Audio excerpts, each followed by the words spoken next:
We are constantly bombarded with marketing messages on how we should be spending our money. The problem is that these marketing messages or marketing campaigns are designed by people that are professionally trained to make you spend your money. And this corporation and bigger company have a specific budget to make these marketing messages in a way that you will be convinced to spend your money. Now, it's always not a bad thing because sometimes we have to buy the things that we need to buy, but that's not always the case because these messages are constantly pushed out with the idea to always make you want more.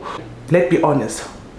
Most of the time we don't need all this stuff that are being presented to us, but we end up buying them either way because they were presented to us. So in today's video, I'm going to be sharing 5 mind hacks that have helped me rewire the way that I think about spending my money. The solution is that when I spend less money on things that I don't need, then I have money left in order for me to invest towards my future, towards my journey to financial independence. So without wasting any more time, let's get into it. But before that, please do subscribe if you are not subscribed, and like this video and share it with somebody that you think might benefit from it.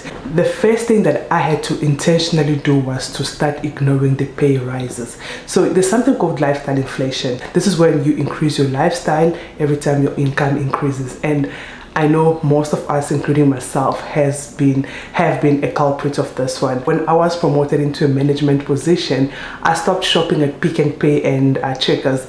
I purposefully started shopping at Woolies because I realized that I'm making more money now. I cannot shop at Woolies, but it didn't need to happen that way. I could have comfortably still shopped at Pick n Pay and Checkers and still get the best things that I was getting before that. I had to intentionally rewire my mind to stop spending more every time I made more money. One concept that helped me to kind of understand this logically is the concept of Parkinson's law.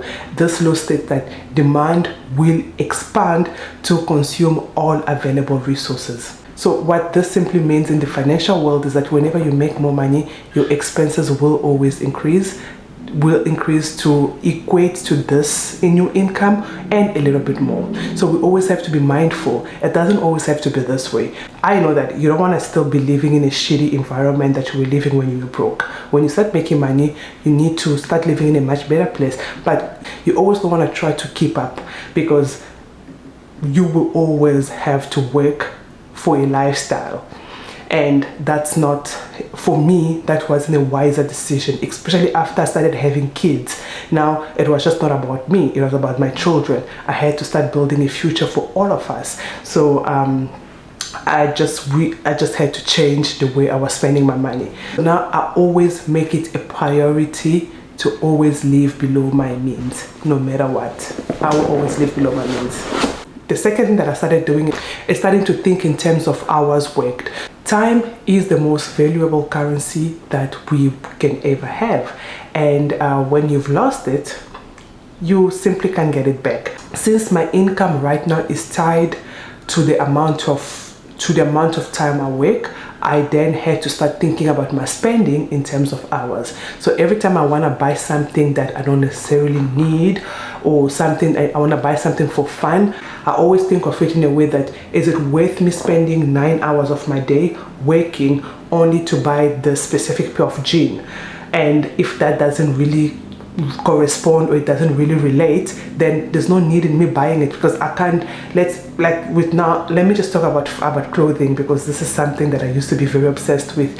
So let's say there's a nice pair of jeans, and with really good pair of jeans now they go between 800 to like 2000. So why, if I want to buy a pair of jeans, do I have to work? How many hours will I have to work in order for me to buy a 2000 rand pair of jeans?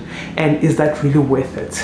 And since becoming a mom, my priority is spending time with my family. So is me spending that time working to buy this more important than me spending that time with my family? My family will always come first. So I'd rather use my time to spend with my children, to spend with my husband, than just spend my time working only to buy a lifestyle. With that being said, it's not a bad thing to buy yourself good pairs of jeans, but you just need to be mindful. Are you able to afford that? If somebody makes 2,000 rands in a day, then that's fine. They can afford to buy that kind of pair of jeans.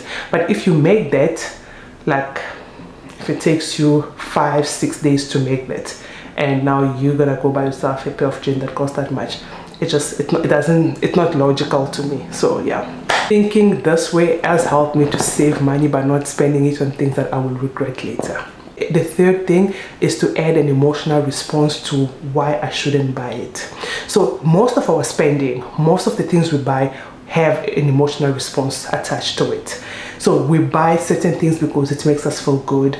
We eat certain food because it makes us feel good. I then added an emotional attachment to my reasons for saving and investing. So because I know that I want to reach financial independence early, so that I can spend my time with my family, I can spend time watching my children grow. So because of that, I am more inclined to save my money and invest it, because I know that eventually I will not have to work for money anymore. My money will be working for me, and then that way I can start spending the much needed time with my family. So attaching this emotional response to saving and investing has made it very easy. But also I often hear people say that people that are pursuing financial independence do not enjoy life. They do not enjoy life. But that's not necessarily true, because I've been pursuing financial independence for the past 4 years now, and I do enjoy life.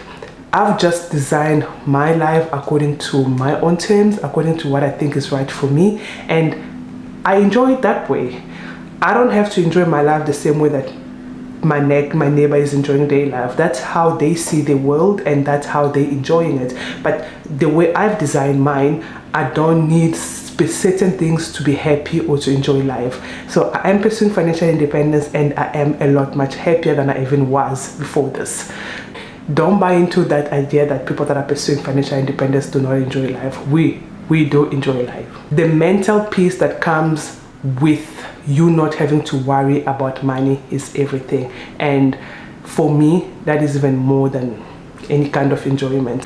The fourth thing that I started doing was to wait before buying things. Most of our spending happens because of impulse buying. Like sometimes you were not planning to buy anything, and then this message just comes into your phone and tells you, hurry, 30%, like you need to hurry, you have 30% off, which will expire in like 2 days or in 2 hours, and then quick, you have to log in and you make that purchase. But you did not necessarily need that. The impulse came because this message was presented to you, and you had to do it there and there because that 30% was going to expire. So most of our spending are done because of impulse buying. So because of this, I have a rule where if I have to buy something for like smaller purchases, I'll keep them in my cart. If I'm doing like online shopping, I'll keep them in my cart for about 2 days, and after the 2 days, then if I'm still thinking about it, then I know I have to buy it. I'll go back and then I'll buy it. But then for bigger purchases, I will leave them there for like 7 days. Most of the time I will forget about it, and that's a good thing because I don't have to buy it. It just shows that I did not need it. I didn't even need it. But now after 7 days, if I'm still thinking about it, if it's still sitting in my mind, then I know, okay, there's something about this, I probably do need to get it. Then I will go and buy it guilt-free, because I know I took my time to think about it more carefully. So by doing this, I'm giving myself enough time to think rationally as to, is it really required? Like, do I really have to give my hard-earned money to these people? And if the answer is yes, then I will go for it. But if it's no, then forget it. The last hack that helped me rewire my spending habit is just starting to listen more to my own narrative. Most of the time we do things because someone else did it on social media or because our neighbor did it. We do not necessarily follow our narrative, especially with the rise of social media. Like, we are just one click away from buying something. Someone will wear something on social media and then they will advertise it, and they will have a link there where if you click on it, then you can also buy it. So it's just that there's so much temptation out there. I had to cut out all the temptation. There was a time when I left social media completely. This was during the time when I was paying off my debt, because I just did not want any temptation. Because with social media, there's always that FOMO, that fear of missing out, and nobody wants to miss out on anything. So whenever something is being advertised or everybody's wearing something, we also want it. So I just started being super intentional about my spending and about how I was doing things. Was this based on my own narrative, or was this because someone else is doing it? So this helped me to take back control, and to be honest, just me removing distractions really helped me to focus on what was more important, and that just changed my life completely. So that's it, the 5 hacks that have really helped me to rewire my mind.